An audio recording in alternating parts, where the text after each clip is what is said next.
السلام علیکم، کیسے ہیں آپ؟ امید کرتا ہوں کہ سب ٹھیک ٹھاک ہوں گے۔ یہ پاکستان کا آئین ہے، کانسٹیٹیوشن آف پاکستان 1973۔ اس میں پاکستان میں رہنے والے غلاموں یعنی کہ شہریوں کے کچھ حقوق ہیں، غلاموں کے بھی کچھ حقوق ہوتے ہیں، اور یہ جو ہمارا آئین ہے یہ وہ حقوق دیتا ہے۔ تو آئیے دیکھتے ہیں کہ جو اس میں فنڈامنٹل رائٹس ہیں، ویسے تو یہ ایک پوری کتاب ہے، بس کتاب ہی ہے، کیونکہ ہم بڑا اس کو پڑھتے ہیں کہ آئین بڑا سپریم ہے، اس کا ایک تقدس ہے، یہ ساری چیزیں تو خیر ہوائی باتیں ہیں، اور جو قومیں ہوتی ہیں انہیں آئین کی ضرورت نہیں پڑتی، وہ ویسے ہی بڑی سپریم ہوتی ہیں، جو ہمارے پاس جس کی اگزامپل ہے۔ تو بہرحال یہ کتاب تو ہے، اس کا ایک دیکھتے ہیں کہ اس میں کون کون سے حقوق ہیں جو کہ ہمیں پاکستان میں رہنے والے شہریوں کو مل رہے ہیں یا نہیں مل رہے ہیں۔ تو اس میں جو آرٹیکل 8 سے لے کے 28 تک ہیں وہ بنیادی حقوق کے بارے میں، فنڈامنٹل رائٹس کے بارے میں، جو کہ پاکستان کے غلاموں کو دیے جائیں گے یا نہیں دیے جائیں گے، بہرحال اس کتاب میں جو ہے وہ لکھ دیے گئے ہیں۔ تو دیکھتے ہیں کہ وہ کون سے حقوق ہیں جن کے حوالے سے ایک ان کا تھوڑا سا پوسٹ مارٹم کرتے ہیں۔ جو آرٹیکل نمبر 8 ہے وہ بیسیکلی بات کرتا ہے کہ ریاست جو ہے وہ کوئی بھی ایسا قانون نہیں بنائے گی جو فنڈامنٹل رائٹس کے خلاف ہوگا۔ اب فنڈامنٹل رائٹس میں بہت سے حقوق آتے ہیں جو کہ آگے بھی اس میں درج کیے گئے ہیں، اور ایک ویسے بھی ہمیں پتہ ہے کہ ایک انسان جب دنیا کے کسی بھی خطے میں پیدا ہوتا ہے تو وہ اپنے ساتھ کچھ فنڈامنٹل رائٹس، بنیادی حقوق لے کر آتا ہے، جس کو کسی بھی صورت میں سلب نہیں کیا جا سکتا، کسی بھی صورت میں ان کو اس سے چھینا نہیں جا سکتا۔ تو ریسنٹلی جب ہم دیکھتے ہیں کہ پی ڈی ایم کی جو گورنمنٹ تھی، انہوں نے کچھ ایسے قوانین بنا دیے جس میں فوج کے خلاف آپ بات نہیں کر سکتے، یہ کوئی مقدس گائے ہیں، پتہ نہیں کہاں کی گائے ہے، کوئی پتہ نہیں، لیکن ان کے خلاف آپ بات نہیں کر سکتے، اور ان کے خلاف آپ بات کریں گے تو آپ کو 2 سال جو ہے وہ جیل ہوگی، اور اس کے ساتھ پتہ نہیں کیا کیا جرمانہ ہوگا، خیر یہ چیزیں۔ تو حالانکہ یہ جو قانون بنایا یہ آرٹیکل نمبر 8 کی ہی خلاف ورزی ہے۔ آرٹیکل نمبر 8 کہتا ہے کوئی آپ ایسا رائٹ نہیں بنا سکتے، اور آرٹیکل نمبر 19 جو فریڈم آف سپیچ کی بات کرتا ہے، تو یہی جو ہے وہ قانون بنا کے تو ان دونوں آرٹیکلز کا یعنی کہ ان کی نفی کر دی گئی ہے۔ آرٹیکل نمبر 9 کی طرف ہم آئیں تو آرٹیکل نمبر 9 جو ہے وہ فرد کی سلامتی کی بات کرتا ہے، سیکیورٹی آف دی پرسن کی بات کرتا ہے، کسی بھی شخص کو کسی بھی طرح سے جو ہے وہ اس کی سیکیورٹی فراہم کی جائے گی، اس کی جان مال کا تحفظ اس کو دیا جائے گا۔ پاکستان میں آپ دیکھ لیں کتنے لوگوں کو ان کی جان مال کا تحفظ حاصل ہے، کتنے لوگ آئے روز لاپتہ ہو رہے ہیں۔ عمران ریاض خان کی اگزامپل ہمارے سامنے ہے، کہاں پہ ہے فرد کی سیکیورٹی کی جو ہے وہ کہاں پہ ہے۔ اس کے ساتھ جو بلوچستان میں لاپتہ ہو رہے ہیں، کے پی کے میں جو لوگ لاپتہ ہو رہے ہیں، اب تو پنجاب میں بھی شروع ہو گئے ہیں، تو آئے روز ان کے خلاف کیسز بھی چلتے ہیں، آئے روز ان کے خلاف سنوائیاں بھی ہوتی ہیں، لیکن کوئی پتہ نہیں کہ جو ہے یہ لوگ کہاں جاتے ہیں، کون اٹھاتا ہے، کدھر جاتے ہیں، پتہ سب کو ہے لیکن کسی کو نہیں پتہ۔ بہرحال آگے ہم بات کرتے ہیں گرفتاری اور نظر بندی سے تحفظ کے بارے میں، یعنی کہ کسی بھی شخص کو اگر گرفتار کیا جائے گا تو جتنا جلدی ہو سکے پہلے تو اس کو گرفتاری بلا جواز کسی بھی صورت میں اس کی نہیں ہوگی۔ اگر اس کو گرفتار کر لیا گیا ہے تو اس کو جتنا جلدی ہو سکے گا اس کی گرفتاری کی وجہ بتائی جائے گی، اور 24 گھنٹے کے اندر اندر اس کو مجسٹریٹ کے سامنے پیش کیا جائے گا۔ تو لیکن آپ دیکھ لیں پاکستان میں کسی بھی بندے کو کسی بھی وقت اٹھا لیا جاتا ہے، کوئی پتہ نہیں کون کس وقت اٹھایا جائے، کب کس کے پیچھے کالی ویگ آئے اور اس کو اٹھا لیا جائے، کسی کو نہیں پتہ۔ تو یہ کہاں جو ہے وہ سیکیورٹی، گرفتاری، نظر بندی، یہ کوئی مطلب یہ کتاب جو ہے لکھا تو اس میں سب کچھ ہے لیکن اس پہ عمل کوئی ٹکے کا بھی نہیں ہو رہا۔ آپ دیکھ لیں ابھی ہم صرف بنیادی حقوق کی بات کر رہے ہیں، ویسے تو یہ آئین کہتا ہے کہ 90 دن کے اندر جو ہے وہ کوئی بھی جو نگران حکومت ہے وہ 90 دن سے زیادہ نہیں جائے گا، لیکن آپ دیکھ لیں محسن نقوی صاحب کب سے بیٹھے ہوئے، کسی کو کوئی پتہ نہیں، کوئی آواز نہیں اٹھا رہا کہ ایک مطلب خود سے ہی نہ کوئی الیکشن ہوا ہے، خود سے آ کے بٹھا دیا، اور وہ پتہ نہیں کب سے جو ہے وہ نگران حکومت مطلب چلتی آ رہی ہے۔ آپ یہ فیڈرل میں دیکھ لیں، تو ابھی صرف بنیادی حقوق کے بات ہم کریں گے تو وہ بھی جو ہے وہ نہیں ہے۔ اس کے ساتھ ہم آرٹیکل نمبر 10A جو ہے وہ شفاف کارروائی، فیئر ٹرائل کی بات کرتا ہے، لیکن کس کو یہاں پہ فیئر ٹرائل مل رہا ہے؟ عمران ریاض خان کو وہ تو ایک چلو میڈیا میں آ رہا ہے، اس کی اگزامپل ہے، اس کے علاوہ سینکڑوں لوگ ہیں، گمنام کہانیاں ہیں، تو جن کو تو بالکل جو ہے وہ یعنی اٹھا لیا جاتا ہے، تو فیئر ٹرائل تو کہاں، ان کو مجسٹریٹ کے سامنے پیش بھی نہیں کیا جاتا، انہیں بتایا بھی نہیں جاتا بھائی ان کا جرم کیا ہے، خطا کیا ہے۔ اس کے ساتھ ساتھ غلامی اور جو لیبر فورس سے ممانعت ہے، لیکن وہ بھی آپ دیکھ لیں وہ بھی پاکستان میں کیا سچویشن ہے۔ اس کے ساتھ ساتھ جو ہے وہ ریسپروکٹیو پنشمنٹ، یعنی کہ کسی بھی شخص کو جو ہے وہ اپنے خلاف گواہی دینے پر مجبور نہیں کیا جا سکتا۔ اگر کسی شخص نے کوئی جرم کیا ہے اور اس وقت اس کی جو سزا تھی وہ متعین نہیں تھی، لیکن سزا جو ہے وہ بعد میں بن گئی، تو اس شخص کو جو ہے وہ کیونکہ سزا بعد میں بنی ہے، اس نے جرم پہلے کیا ہے، تو اس پہ اس کی کوئی سزا نہیں ہوگی۔ لیکن آپ دیکھ لیں حالیہ جو ہے یہ سائفر کیس تھا، یہ یعنی کہ بعد میں اس کی جو ہے وہ کیس بنا کے تو عمران خان کو، حالانکہ اس ٹائم کوئی ایسا تھا نہیں، یعنی اس کے سائفر کے حوالے سے کوئی قانون یا ایسی چیزیں، لیکن بعد میں قانون بنا کے تو وہ پچھلے یعنی جب اس نے جو بھی کیا خیر وہ تو اس پہ یعنی کہ اس کو سزا دی جا رہی ہے۔ تو اس کی بھی یہ فنڈامنٹل رائٹس کی بھی یہاں پہ بھی خلاف ورزیاں۔ پھر آگے چلیں تو دوہری سزا، یہ وہی جیسے کہ میں نے بات کی اس کے حوالے سے۔ پھر شرف انسانی قابل حرمت ہوگی، ڈگنیٹی آف مین کی بات کی گئی، چادر اور چار دیواری کا جو تقدس ہے اس کے حوالے سے بات کی گئی، لیکن وہ بھی جو ہے وہ آپ دیکھ لیں یہ جو ہوا تھا 9 مئی کے بعد گھروں میں گھس کے کس طرح سے لوگوں کو اٹھایا گیا، اور یہ ساری چیزیں کی گئیں۔ اس کے ساتھ ساتھ آرٹیکل جو 15 ہے وہ نقل و حرکت کی آزادی دیتا ہے، آپ ملک کے کسی بھی حصے میں جا سکتے ہیں، رہائش مطلب وہاں پہ رہ سکتے ہیں، آپ کو ہر طرح سے جو ہے وہ وہاں پہ آزادی ہوگی۔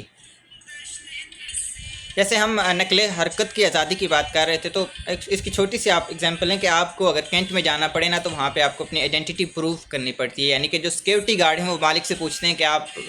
کہاں جا رہے ہیں، تو یہ ایک چھوٹی سی ایگزامپل ہے اس کی۔ اس کے ساتھ ساتھ ہم اگر آگے آئیں تو اجتماع کی آزادی ہے،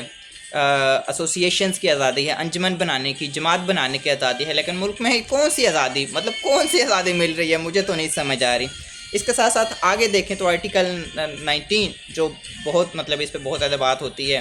تو آرٹیکل 19 کے آپ دیکھ لیں کہ آزادی اظہار رائے کہاں پہ ہے، اور جو لوگ آزادی اظہار رائے کر رہے ہیں مطلب جنہوں نے کی وہ ان کا عمران ریاض کی تصویریں آپ کے پاس سامنے، مطلب کیا اس کا حشر کر دیا، صرف بول ہی رہا تھا وہ تو کچھ نہیں کیا، بولنے پہ ہی یعنی آپ دیکھ لیں کہ اس کا کیا حال کر دیا۔ پھر آرٹیکل 19A جو ہے وہ حق معلومات کی بات کرتا ہے، اور اس پہ بھی آپ پھر دیکھ لیں کہ وہ جو شاہد اسلم ایک صحافی تھے جنہوں نے باجوہ صاحب کے اثاثوں کی خبر لی کی تھی، تو ان کے ساتھ کیا کچھ نہیں ہوا وہ آپ کے سامنے ہے، وہ کیا حق معلومات اس نے انفارمیشن لی یعنی باجوہ کے اثاثوں کی، جو کہ اس کا رائٹ ہے، یہ بک، یہ کتاب، یہ آئین اسے دیتا ہے، رائٹ دیتا ہے، اس نے معلومات لی ہے اور اس کو جو ہے وہ آرٹیکل نمبر 19 کے مطابق یعنی کہ اس کو پبلش کر دیا، فریڈم آف پریس کی بات تھی، اس نے پبلش کر دیا، اور اس پہ یعنی کہ اس پہ کیسز بن گئے، اور اس کو پتہ نہیں کیا کیا کچھ ہوا، وہ ایک لمبی داستان ہے۔ یعنی کہ اس آئین پہ سارے لوگ عمل کر رہے ہیں، اور عمل کرنے کی جو ہے وہ سزا ہے، حالانکہ اس آئین پہ عمل نہ کرنے کی سزا ہے تو انہیں کوئی سزا نہیں دے رہے۔ یعنی اب موجودہ آپ دیکھ لیں یہ جو نگران سیٹ اپ بیٹھا ہوا ہے یہ آئین کی خلاف ورزی کر رہے ہیں نا، کیونکہ آئین تو یہ تو 90 دن کی بات کرتا ہے، یہ کب سے جو ہے وہ ایسے فرعون بن کے بیٹھے ہوئے ہیں ان پہ، تو آئین کی خلاف ورزی تو وہ کر رہے ہیں، لیکن وہ پرائم منسٹر ہیں ایک جو اپنے اس فنڈامنٹل رائٹ کو استعمال کر رہا ہے، کوئی بات کر رہا ہے اس کو پکڑ کے جیلوں میں ڈال رہے ہیں، تو یہ ایک ریاست ہے یہ جس کا کیا یہاں پہ کہیں۔ آگے چلتے ہیں، اس کے ساتھ ساتھ جو ہے وہ مذہبی پیروی اور مذہبی اداروں کے انتظام کی آزادی، یعنی کہ جو منورٹیز ہیں یا جو میجورٹیز ہیں، کوئی بھی جو مذہبی ایک طبقہ ہے، مذہبی اس کی آئیڈینٹی ہے، تو وہ اپنے مذہب کی تبلیغ بھی کر سکتا ہے، اپنے مذہب اس پہ پوری طرح سے اس کی پیروی کر سکتا ہے، اس کی تبلیغ کر سکتا ہے، اور ان کے انتظام کے لیے، اس کے اشاعت کے لیے جو ہے وہ انسٹیٹیوشنز بنا سکتا ہے، یہ تمام چیزیں کر سکتے ہیں۔ لیکن آپ چلو کیونکہ یہاں پہ مسلم ایک جو ہے وہ میجورٹی میں مسلمان جو ہے، تو یہاں پہ منورٹی جو ہے وہ دیکھیں کتنے پیچھے جا رہے ہیں، حالیہ کتنے واقعات ہوئے سب سامنے، ایون وہ یعنی کہ ابھی ریسنٹلی جو احمدیوں کے ان کی عبادت گاہوں کو جلایا، پھر عیسائیوں کی عبادت گاہوں کو جلایا، پھر ہندوؤں کے مندر جلا دیے جاتے تھے، تو یہ ریاست ہے جن میں منورٹیز کے ساتھ بھی یہ سارا سلوک ہو رہا ہے، حالانکہ یہ کتاب کچھ اور کہہ رہی ہے۔ آج میں یہی تضاد جو ہے وہ سامنے لانے کی کوشش کر رہا ہوں کہ کون سے جو یہ بک ہمیں بتا رہی ہے لیکن عملی طور پہ کچھ بھی نہیں ہو رہا۔ اس کے ساتھ ساتھ جو ہے وہ کسی بھی منورٹی پہ کوئی ایسا ٹیکس وغیرہ نہیں لگایا جائے گا جس کی آمدنی سے اس کے مذہب کے علاوہ کسی دوسرے مذہب کی ترویج کی جا سکے، یہ بھی آپ کے سامنے ہی ہے۔ پھر تعلیمی اداروں میں ایک بڑا مسئلہ آتا ہے کہ جو منورٹیز میں جو اسٹوڈنٹس ہیں ان کو یعنی کہ کیونکہ ان کے علیحدہ سے تعلیمی ادارے تو ہیں نہیں، یہی تعلیمی ادارے ہیں، اور ان میں ان کے جو ہے وہ کورسز نہیں، ان کے سبجیکٹس نہیں ہوتے، اور ان کو مجبوراً جو ہے وہ میجورٹی والے سبجیکٹس پڑھنے پڑتے ہیں جو کہ وہ نہیں پڑھنا چاہتے، اور یہ بھی ان کی جو فنڈامنٹل رائٹ ہے اس کی خلاف ورزی ہو رہی ہے۔ پھر جائیداد کے متعلق ہیں، یہ آپ دیکھ لیں جائیداد کے متعلق جو ہے وہ زمینوں کے کیسز تو پتہ نہیں کب تک چلتے رہتے ہیں، زندگیاں ختم ہو جاتی ہیں لیکن یہ کیسز ختم نہیں ہوتے۔ پھر اس کے ساتھ شہریوں کے مساوات کی بات کرتے ہیں تو یہ تو بالکل سرے سے نظر ہی نہیں آتا، کہیں کسی شہری کی مساوات آپ کو کہیں نظر نہیں آئے گی، امیر غریب کا ایک دو سسٹم نظر آتا ہے بس، اس کے علاوہ کچھ نہیں۔ آرٹیکل 25A جو ہے وہ حق تعلیم کی بات کرتا ہے، یعنی کہ ریاست جو ہے وہ 5 سے 16 سال تک کے بچوں کو مفت تعلیم دے گی، یہ کتاب یہ کہہ رہی ہے ہمیں۔ لیکن آپ دیکھ لیں کہ ہم بچپن سے سنتے ہیں کہ 2.5 کروڑ بچہ اسکولوں سے باہر ہے، 2.5 کروڑ بچہ اسکولوں سے باہر ہے، لیکن اب موجودہ جو کووڈ آیا ہے اس کے بعد ایک PDM کی جو ہے وہ ایک گورنمنٹ آئی ہے، پھر ایک یہ جو نگران سیٹ اپ ہے، مطلب ملک اتنے اس طرف لے گئے کہ اب یہ فگر پتہ نہیں کہاں پہ پہنچ گئی ہے، کسی کو کوئی پتہ نہیں، لیکن اتنے جو یہ رائٹ ٹو انفارمیشن کی رائٹ ٹو ایجوکیشن کی بات تھی تو یہ بالکل جو ہے وہ ہمیں ریاست، یعنی نا لوگ سوال اٹھاتے ہیں کہ یہاں پہ جو ہے وہ بچوں کی تعلیم کے لیے کیا بندوبست ہے۔ آرمی پبلک اسکول بن گئے ہیں، حالانکہ آرمی 7-8 لاکھ لوگ ہوں گے، تو 10 لاکھ لگا لو، ویسے تو 7-8 لاکھ تک ہی لوگ ہوتے ہیں، ان کے لیے ہر شہروں میں آپ کو ہر شہر میں ایک آرمی پبلک اسکول نظر آئے گا، لیکن اتنی 22-24 کروڑ عوام ہے، اس کے لیے آپ کو کوئی اسکول یعنی کوئی ایسا نظر نہیں آئے گا کہ جس میں یار کہا ہو کہ ہر شہری جو ہر گھر میں جو ہے وہ ہر بچہ کوئی بھی اسکول سے باہر نہ رہے، ایسے کوئی انتظام آپ کو نظر نہیں آئے گا اس جگہ پہ۔ پھر عام مقامات میں داخلہ سے متعلق عدم امتیاز کی بات ہے کہ جو تفریحی مقامات ہیں وہاں پہ کسی بھی کسی بھی قسم کی ڈسکریمنیشن نہیں کی جائے گی۔ حالیہ مطلب ہمیں یہ چیزیں نظر آتی ہیں کہ یہ جو ہے یہ ڈیفنس کے بچوں کا پارک ہے، یہاں پہ عام بچوں کے پارک کا اس طرح کی تصویریں سوشل میڈیا پہ چل رہی تھیں، تو یہ state with in the state ہے، بس امیروں کی اسٹیٹ علیحدہ ہے، غریبوں کی اسٹیٹ علیحدہ ہے۔ اس کے ساتھ ساتھ جو ہے وہ ملازمتوں کا تحفظ کی بات کرتا ہے یہ آئین، کہ کسی بھی شخص کو ملازمتوں سے نہیں نکالا جائے گا، لیکن وہ ریسنٹلی پاکستان کے ایک سکھ اینکر تھے اور انہوں نے کسی politician Shazia Marri I think ان کے خلاف کوئی کرپشن کا ایک ٹویٹ کیا، اور ٹویٹ پہ انہیں جو ہے وہ نوکری سے نکال دیے، اور وہاں پہ سارے بے بس، اور انہوں نے کہا کہ ہم آپ کے جو ہے وہ چینل کے پبلک نیوز کے ایڈز بند کر دیں گے۔ تو پہلا سکھ صحافی جو کہ پاکستان کا ایک مثبت چہرہ سامنے لا رہا تھا اور لوگوں کو یہ بھی بتا رہا تھا کہ یہاں پہ منورٹیز کے ساتھ جو ہے وہ اتنا برا سلوک نہیں ہے، ان کو بھی پراپر مواقع مل رہے ہیں، لیکن اس کے باوجود جو ہے وہ ان سے نکال دیا گیا۔ پھر یہاں پہ رسم الخط اور ثقافت کی بات ہوتی ہے کہ جو ڈفرینٹ یہاں پہ گروز ہیں